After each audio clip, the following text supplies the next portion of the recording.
I got told by my algorithm that I should listen to Soul by Eric Church based on my preferences.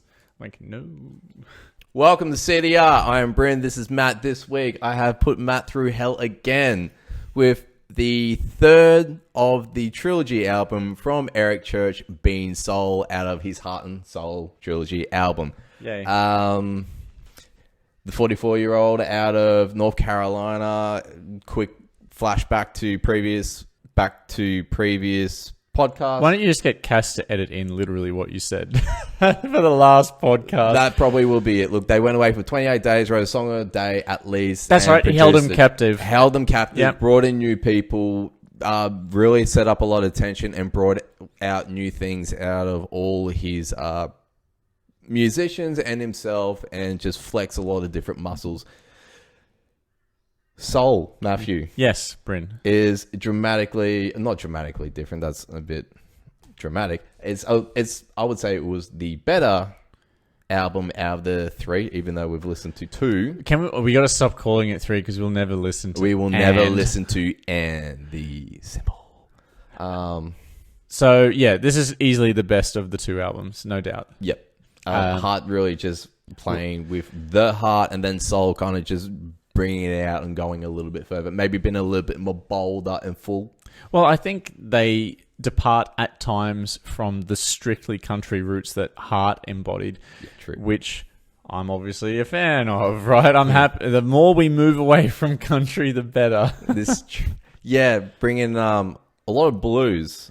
There were definitely blues flavorings throughout. And yeah, a little bit of soul, actually. And a little bit of gospel at the start, which I thoroughly enjoyed. Just that split second of... Yeah, I mean, Look Good and You Know It starts off with a very gospel-esque intro. Yeah, and it's great. Yeah, I agree. It is actually really good. Does feel like you're back in the Southern Black Church. Yeah, I mean, I wish that you had made me listen to this one first. Then I might have been, maybe a little optimistic to go into Heart, and then I would have been bitterly crushed. But ignoring that, we might not have done Cannibal Corpse last week. Probably not, but then we would be doing it this week coming. Possibly, yeah. How did you take this week, considering it is more bearable than Heart? Yeah, because the album is a bit more bluesy, it's a little bit softer in parts. There's a bit more light and shade with the way the songs move throughout the album. It actually becomes fairly listenable by comparison. I'm not sitting there cringing at what can best be described as every cliche under the sun. This album is still cliched, but it is far more interspersed with bits of interest. And so I didn't mind my week with it. This is comfortably the superior album, and I wasn't pulling out what's left of my hair. Yeah, good. Listening to it. What about you? I enjoyed it. The soul and the blues, and even a little bit of hobo still blues in there, made it fun and interesting. And every song starts different and is different. Quite frankly, there is enough to be separable to know which song you're listening to. Yep. Some are just a full-on just skip. Yep. For good reasons, and maybe to everyone's caring or judgment, but Jenny is well and truly out the door. Yep. I had enough of that. The last one I could do without, but it was kind of fun to end on a folklore. The Lynyrd Skynyrd Jones wasn't a favorite. One, yeah? Wasn't one that you liked? It's bearable. I think it's the guitaring and the picking in it was enough to keep me intrigued and to stick to it. Okay. The story is good. I just kind of wanted to drop off, but sure. It was enough of a song for me not to press skip. Sure. Where I can listen to the end and go, it's still it's a decent song. So I reckon Lynyrd Skynyrd Jones is actually one of the better songs on the album for mine. The guitar work is pretty good. I care to admit. The folklore story is interesting. Again, Skinner. The story being Leonard Skinner's mum met his dad at a Leonard Skinner concert. So the character's mum met the dad at a concert. Yep. They consummated. And then this kid They made a baby. And then the kid grew up without the daddy. Yep, having blues at the age of 13. And then when his mum passed away at the funeral, he meets his dad, a all dressed in black man named Curtis Lowe. Yes. And he's how is he related to the So story? So Lynyrd Skynyrd have a song called The Ballad of Curtis Lowe, and Curtis Lowe is a fictional character, which is effectively the amalgam of black musicians for the time, sort of a fictional bearing of all the best traits of that particular styling.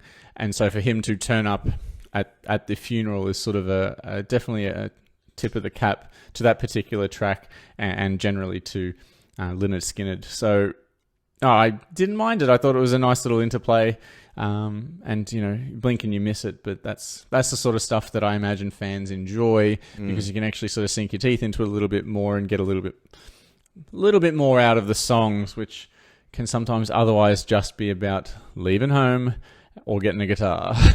No talk about John Deere, which I'm sad. Pardon? John Deere. John Deere, I swear, is the number one of the things that they should always be talking about in country is my tractor. There's no tractor in these albums. Yeah, thank God for that. There was a cliche they avoided. Thank fuck.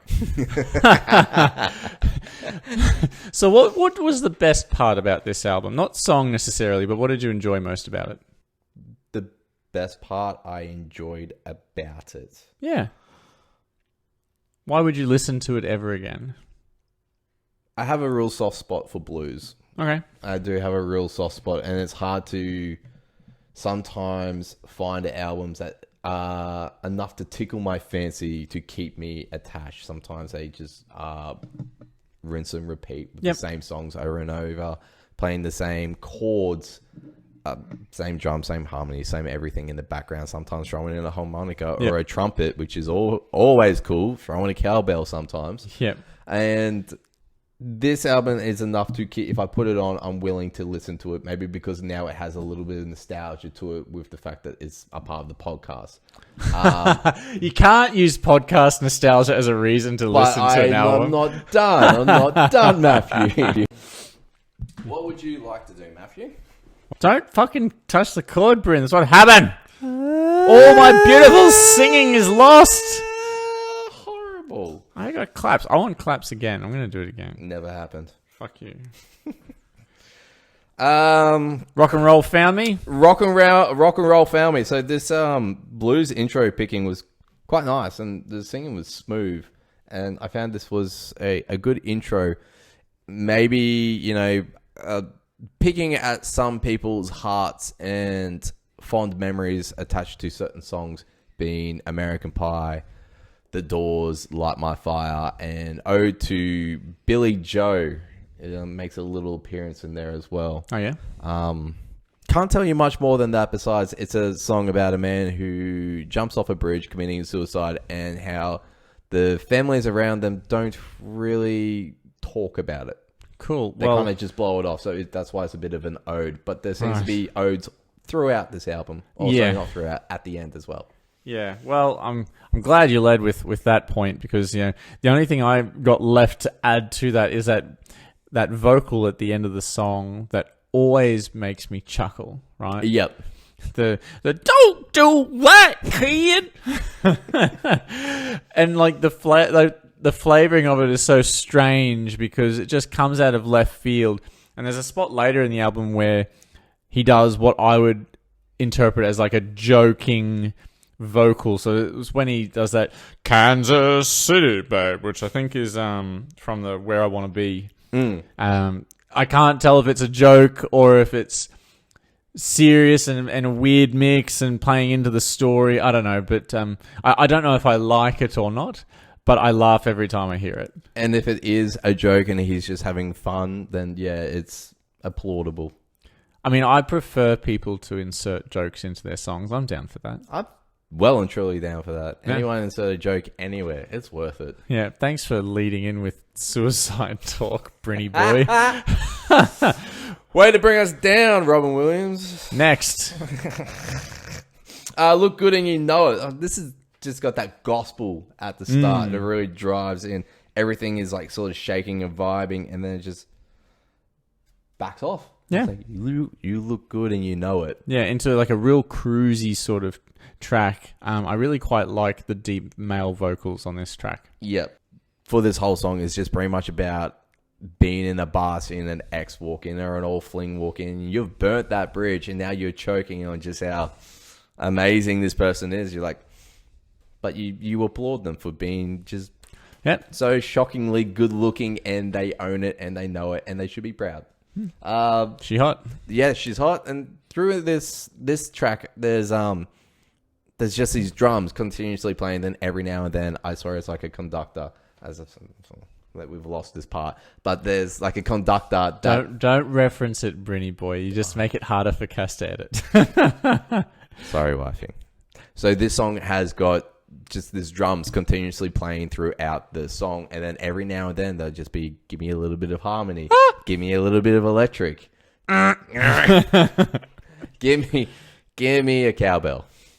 Oh, I can't do that. Give me a whistle. Oh, we actually got whistles in this album too. Oh, hooray! Fucking cowbells though. Yeah, and that was kind of fun to just listen, and these just come in for a second and disappear, and you're like, did that even really happen? It's just kind of perks the ears during this, just not, I won't say monotone, but just this one type of singing throughout. You look good, don't you? Except for when it comes to, and I won't cry. Yeah. This song does a good job of differentiating itself from the first track, which I think is the reason I appreciate it. Yep.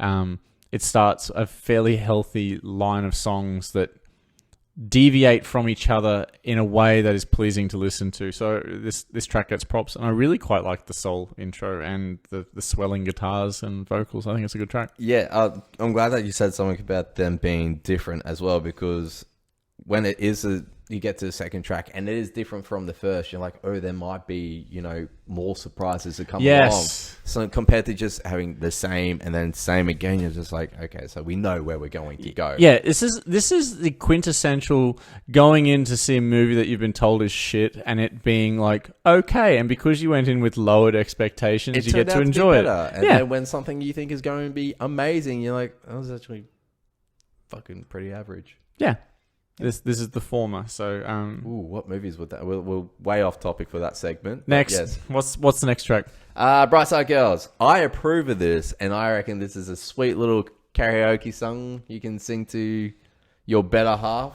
I mean, besides the cowboy singing at the end, if you really wanted to get into it, but if you just sing it however you want to sing it, the acoustics guitar are really good, and then you get this soft electric guitar that builds up, and it's a little bit modern, a little bit timeless. It's hard to say, but it goes through this acoustic guitar picking this is very, very nice, and then it gets epic. It just gets this at 2 minutes, just gets epic, drops off, but it still stays above where it was for the acoustic, almost like in that mid-range where you could bump up and go again. But it kind of stays flat, and I think that's the only thing I don't like about that song is the fact that it got epic and then just plateaued. They were never going to go into a rollicking pop punk outro, were they? I could be surprised. We could be surprised. You could be surprised. Oh, man. The guitar work is really quite good on this. I have cliched but pleasing, and I think if you're going to be cliched, you have to be pleasing. Yep. Yeah, fair enough. The song after this, which is the pump up song, and is one of my favorite songs, is a break it kind of guy, just steel blues. I don't know. I call it hobo blues. Yeah. There's just this real rustic sort of, just really stripped back sound that comes from this song, except for I can't really call it hobo blues considering the amount of electronics and amp and people involved is not cheap it would be very expensive for a blues player, for a hobo blues player. Yep. But this keeps you rocking, your head bopping. It's feeling a bit risky, but this is another song where he sings low, but then he likes to go real high, like, tell my eagle where to fly. Like just a little bit, even that's a little bit gospel-y. I mean, soulful. I mean, maybe a little bit. This is comfortably the best song on the track. It's where I think they had the most harmony between outlandish ideas that they still decided to keep in the song. They crammed it into a 3 or 4 minute track. And for a large part of it, it worked. I mean, the story's fun. The chord progression is interesting. The guitar work, the light lead guitar is quite nice throughout. And it has probably the best line on the album, which I can't remember if I've said it earlier, but it was, I'm a gambler man and I'm betting it all on me, which I think is really quite good. I think it's great. It's a bit of an inspirational line you can say. It's like, yeah, I'd bet on me if I really want to. Yeah. Not before you fob off the boss. No, you put some brown liquor in your coffee, call the boss's son, and tell him to tell his daddy you ain't coming in. Get fact. I'm a gambling man. I'm betting all on me. But there is one thing in this song that really stood out was this feedback that just kept coming with the drummer, and I couldn't pin it. I tried so hard to just separate the two, and it's only towards the very end of the song where it's just the drum playing it's whatever that guy is, hi-hat, and you can just know it's just a hi-hat, and then it's just this feedback, and I was just like, it's effective. It was very effective enough to me going that it almost was a part of the song that was driving it.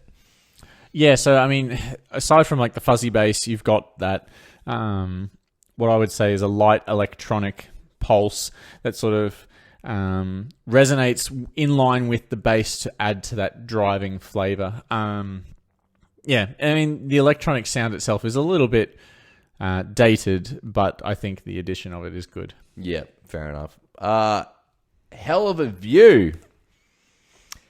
Look, he takes the sweet baby angel daughter away from the family and burns the wings as he smokes up his Bronco tires on the way out. Just another different kind of love story. Like I said earlier, all tracks, leaving home or buying a guitar is basically how this album can be summarized. The only thing for this song is like harmonies. It builds and builds. There's a bit of piano in it, and the angelic choir harmonies towards the midsection is pleasant. The lyrics aren't too bad on this track. No, that one I do enjoy. Yes, this is an okay track, despite my complaint. I mean, I think this is the one that's got the lines in it that I don't mind. Is that dangling toes over the edge is not for everyone, but like it's worth the risk. Which is almost be brought into the song before. Somehow I think there's like little bits throughout the other songs that you can join together. But yeah, like I can tell you what it is. I can tell you what it is. It's the word Tallahassee. I mean, yeah, Tallahassee. All right, what's the next track? Where I Want to Be. Where I Want to Be. You have to actually do it like that if you're going to intro the track like that, Britney boy. It's where I wanna be.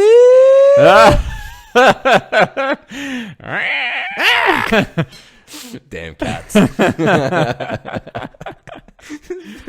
What if my voice broke? That'd be even better. That would be kind of funny. Can you do the Kansas City baby line for me? Kansas City baby line. Which one was that one? Kansas City baby. Kansas City baby. Yeah, that was all right. That was good. Thank you very much. Did you think I was gonna drop?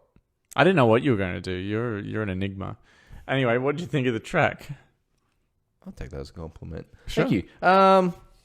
This one was a little bit more blues guitar picking, a little bit of B.B. King and there's some flair-esque without hectic bends. Yep. There's some light keyboards and slow drums in the mix as well. Yeah, and throw in a pianos, and this is actually a half decent good track. Yeah, which had the only word in the whole album that I had to look up what it was.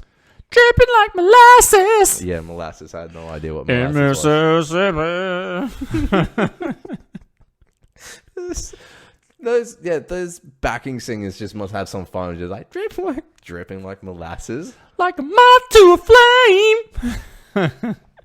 I mean, I showed Tony this track before I came here, and I chuckle every single time it gets to that part. Like the chorus is pretty just like, it's funny and fun at the same time, but then the Kansas City, and then at the end it's like, just, it's very campy, but it's not awful. So I mean, I guess it gets like a half tick. Half a tick. Yeah. Half points. Yeah. like most of my test scores. Jenny, which is just the one I wanted to skip all just straight up. I think it's mainly because they just use the word Jenny almost 10 times in the third, like even before you get to the chorus. It's just Jenny. Yeah. You're not normal Jenny. You're not that Jenny from the block. Jenny. Like, oh my god. Yeah. Enough for me to just go no. But this also threatens at some stage to break out and maybe add in a little bit more, but it's just never happens. It just hints, threatens. Yeah, I know what you mean. The problem with this track is the fact that it sort of loses a little bit of focus, but the vocals are fairly impassioned. I actually think the guitar riff at the start is really quite cool, but aside from that, I don't like this track either. I couldn't figure out sitting there trying to figure out how he's playing this guitar, because it is just picking and it's just a return note, like an open E string is just continuously playing at 1, 2, 3, 4, and then every now and then there'll be like a picking type of chord and then a couple of pull-offs, and I'm like, oh, that's kind of interesting. That sounds like a fun like challenge or to learn how to play the guitar.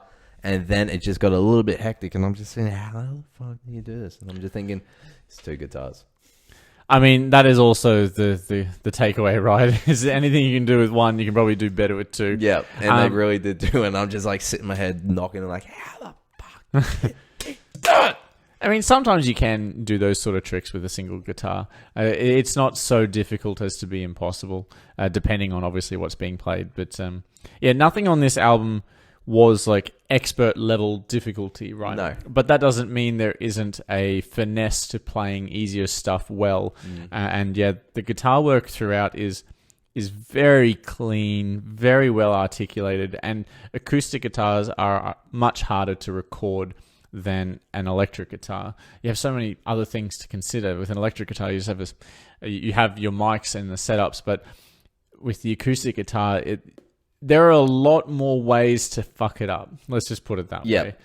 Definitely. There's always that just not holding down the string right. Yeah. Just getting, what would that be called when you don't hold it down? You just get that like buzz. Yeah, I mean, that is what it is. It's basically a buzz. And as someone who has spent not a lot of time, but some time recording electric and recording acoustic, the acoustic sections of any song, you just close your eyes and pray that you can get out without bleeding fingers. The man who's made his own album. Yeah, Bad Mother Trucker. Mother Trucker. This is a cringe.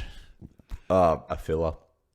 See, I don't even know if it's a filler, hey, because I feel like this is meant to be that sort of like maybe a tiny bit edgy. Maybe it's like it's meant to be that sort of focal track. I almost feel like if you were to ask Eric Church, is what's this a folklore?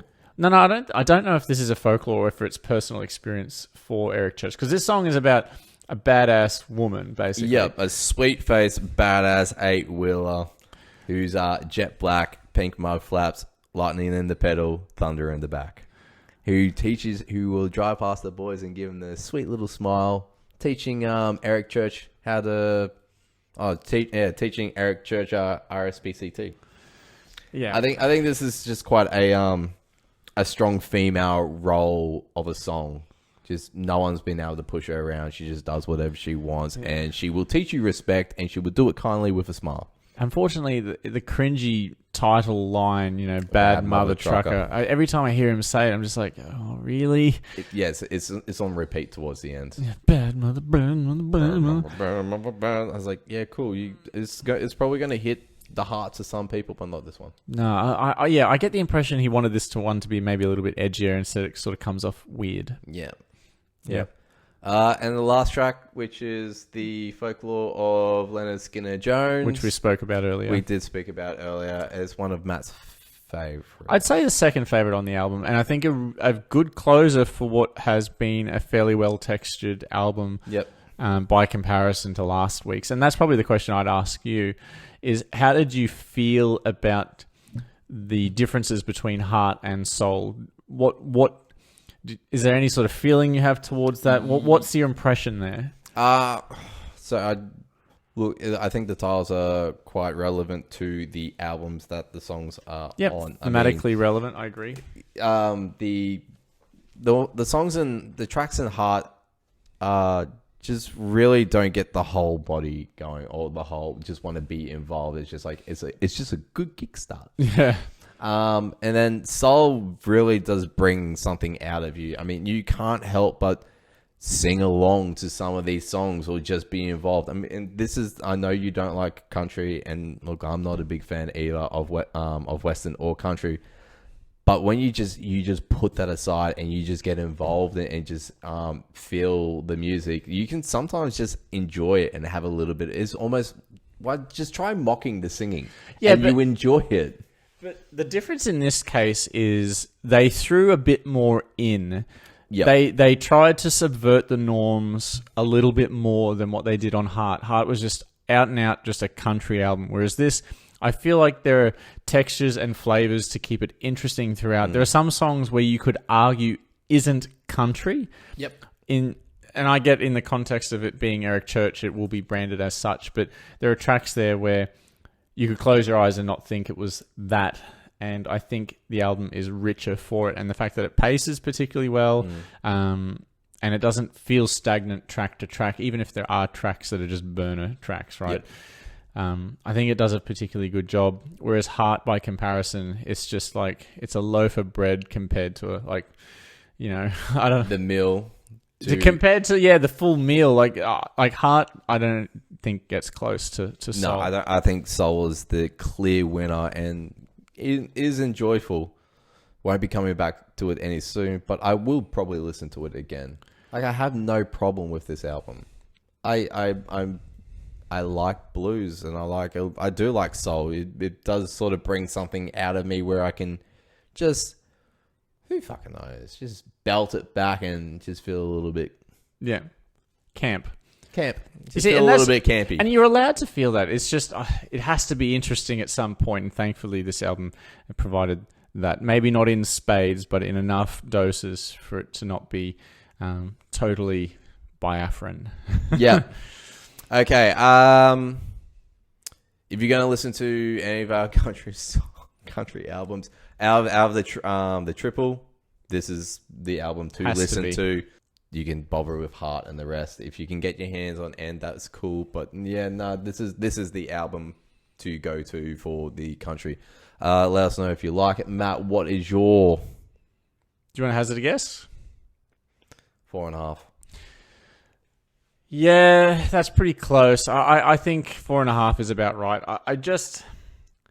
There is enjoyment there. It is cliched the whole way through. It is a pleasant listen, but it's just not music that I really enjoy. Yep. 4.5's fair, but it's a good 4.5. Yep. Like, closer to 5 than 4.5. Let's put it that way. Maybe it floats somewhere in between. What was Heart? I don't know. Whatever I gave it, I want to take more points away from it. After listening to this, no. So in context, Heart is a way worse album because clearly Eric Church is capable of producing novel and interesting ideas. It's a shame he didn't do it on fucking Heart.